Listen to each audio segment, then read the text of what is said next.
Hi friends, welcome to குறிஞ்சி.com. நம்மளோட evening டைமை ஸ்பெஷல் ஆக்கணும்னு நினச்சிங்கன்னா கண்டிப்பாக இந்த ஸ்நாக்ஸ் ரெசிபியை ட்ரை பண்ணி பாருங்கள். இது குழந்தைங்கள்லேருந்து பெரியவங்க வரைக்கும் எல்லாருக்குமே ரொம்ப பிடிச்ச ஒரு ஸ்நாக்ஸ் ரெசிபியாக இருக்கும். அது மட்டும் இல்லாமல் இதுக்கு செலவே இல்லாமல் நம்ம வீட்டில் இருக்கக்கூடிய பொருட்களை மட்டும் வச்சு ரொம்ப சிம்பிளாக, அதே சமயம் ரொம்ப ரொம்ப ரிச்சாக டேஸ்டியான இந்த ஸ்நாக்ஸ் இன்றைக்கி எப்படி செய்யறதுன்னு பார்க்கலாம்.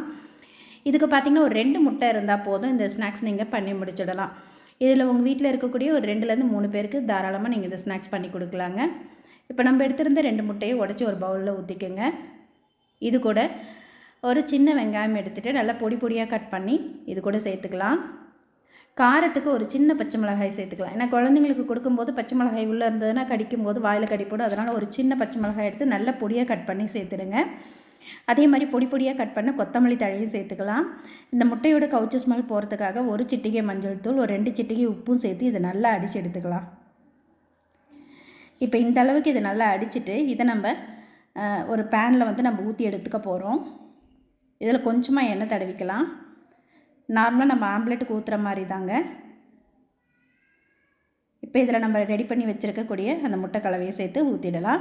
இது ஓரளவுக்கு நல்லா வெந்து வரட்டும். வெந்து வரும்போது நம்ம இதை மடித்து விட்டுக்கலாம். இப்போ இந்த 2 ஓரங்களையும் மடித்து விட்டுக்குங்க. இது வந்து நம்ம கட் பண்ணி எடுக்கும்போது நல்ல ஒரு திக்னஸும் கொடுக்கும். நம்ம எண்ணெயில் பொரிக்கும்போது நல்லா ஸ்டிஃபாகவும் இருக்கும். நம்ம இந்த முட்டைக்குள்ளேயும் மசாலா சேர்த்துருக்கோம் இல்லைங்களா, இது வந்து சாப்பிட்றதுக்கு ரொம்ப டேஸ்டியாக இருக்குங்க. இப்போ இதை திருப்பி போடுறதுக்கு ஈஸியாக அந்த மாதிரி 2 பகுதியாக கட் பண்ணிக்கோங்க. கட் பண்ணிக்கிட்டிங்கன்னா நம்ம திருப்பி போடும்போது அது வந்து உடஞ்சி போகாமல் ரொம்ப அழகாக வரும். ஏன்னா முட்டை வந்து கொஞ்சம் திக்காக இருக்கும் இல்லைங்களா, நம்ம 2 முட்டையை ஒரே ஆம்லேட்டாக ஊற்றிருக்கிறதுனால அதனால். இது உங்களுக்கு எந்த அளவுக்கு தேவையோ அதுக்கேற்ற மாதிரி நீங்கள் ஊற்றி எடுத்துக்கலாம். அதே மாதிரி இது வந்து உங்களுக்கு எந்த ஷேப்பில் வேணாலும் நீங்கள் கட் பண்ணி விட்டுக்கலாம். இப்போ நான் இதை நீளமாக கட் பண்ணி எடுக்க போகிறேங்க. ஒரு ஸ்ட்ரிப் சைஸுக்கு கட் பண்ணி எடுக்க போகிறேன். இது வந்து நம்ம பொரிச்சு எடுக்கும்போது நல்ல ஒரு இந்த கிறிஸ்பியாகவும் இருக்கும். அந்த ஸ்ட்ரிப்பு சாப்பிட்றதுக்கு ரொம்ப டேஸ்டியாகவும் இருக்குங்க. இப்போ இந்த மாதிரி உங்களுக்கு எந்த அளவுக்கு திக்னஸ் தேவையோ அதுக்கேற்ற மாதிரி கட் பண்ணி விட்டுக்குங்க. வெறும் 2 முட்டையும் நம்ம வீட்டில் இருக்கக்கூடிய கோதுமை மாவும் இருந்தால் போதுங்க. ஈவினிங் டைமில் ரொம்ப சூப்பரான ஒரு ஸ்நாக்ஸ், டீ காஃபியோடு சாப்பிட்றதுக்கும் நல்லாயிருக்கும். ஸ்கூல் விட்டு வரும் குழந்தைங்க ஸ்நாக்ஸ் கேட்கும்போது சட்டுன்னு இந்த மாதிரி செய்து கொடுங்க, விரும்பி சாப்பிடுவாங்க. உங்களுக்கு அப்புறம் பாராட்டு மடை தான். இப்போ இது நல்லா கட் பண்ணி வெந்ததுக்கப்புறம் நம்ம வேறு ஒரு பிளேட்டுக்கு மாற்றி எடுத்து வச்சிடலாம். இதை உங்களுக்கு தேவைன்னா நீங்கள் கொஞ்சம் மெலிசாக கூட கட் பண்ணிக்கலாம். ஏன்னா இது வந்து ஒரு நமக்கு எந்த ஷேப்பில் வேணாலும் கட் பண்ணி எடுத்துக்கலாங்க இதை. இப்போ இது அப்படியே நல்லா ஆறட்டும், சூடு ஆறி வரட்டும். இப்போ மேல் மாவுக்காக ஒரு 1/2 கப் அளவுக்கு கோதுமை மாவு எடுத்திருக்கேன்.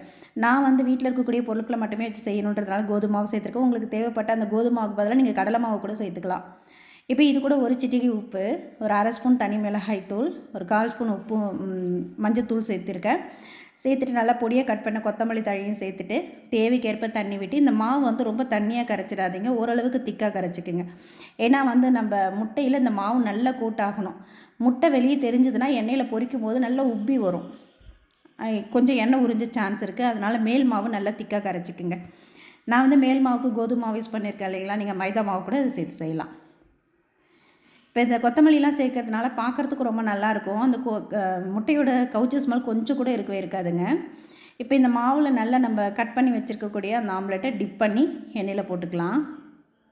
உங்களுக்கு எண்ணெயில் போட விருப்பம் இல்லைன்னா நீங்கள் ஏர் ஃப்ரையரில் கூட வச்சு பொரிச்சு கொடுக்கலாம்.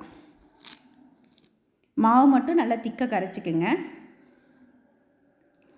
எந்த பக்கமும் அந்த ஆம்லெட் கொஞ்சம் கூட தெரியாத அளவுக்கு நல்லா கோட் பண்ணிவிட்டு இந்த மாதிரி போட்டு இது பாருங்கள், நம்ம நல்ல மாவு கோட் பண்ணி எடுத்தோம், அதுக்கே நல்ல உப்பி வந்திருக்கு பாருங்கள். அவ்வளோ சூப்பராக இருக்குங்க அது சாப்பிட்றதுக்கு. நல்ல ஒரு மசாலா டேஸ்ட்டில் செம்ம கிறிஸ்பியாக இருக்கும். கண்டிப்பாக நீங்கள் ஒரு நாள் ஸ்நாக்ஸுக்கு இதை ட்ரை பண்ணி பாருங்கள். அப்புறம் நீங்கள் அடிக்கடி இதே செய்வீங்க. இப்போ இது ஒரு பக்கம் நல்லா வெந்ததுக்கப்புறம் திருப்பி போட்டு 2 பக்கமும் நல்லா வேக வச்சு எடுத்துக்குங்க. இந்த நம்ம கொத்தமல்லிலாம் சேர்த்துருக்கிறதுனால பார்க்குறதுக்கே ரொம்ப அழகாக நல்ல ஒரு கலரில் இருக்குது பாருங்கள். இது கோதுமை மாவில் செஞ்சாலுமே நல்லா கிறிஸ்பியாக இருக்குங்க. இது கூட உங்களுக்கு தேவைப்பட்டால் நீங்கள் 1 ஸ்பூன் அரிசி மாவு கூட சேர்த்துக்கலாம். இப்போ இது நல்லா வெந்துடுச்சு. இப்போ எண்ணெயிலேருந்து வடிகட்டி எடுத்துடலாம். இப்போ இது மாதிரியே மீதி இருக்கிற முட்டைகளும் நம்ம பொரித்து எடுத்துட்டோம்னா சூப்பரான சுவையான நம்மளோட ஸ்நாக்ஸ் ரெடிங்க.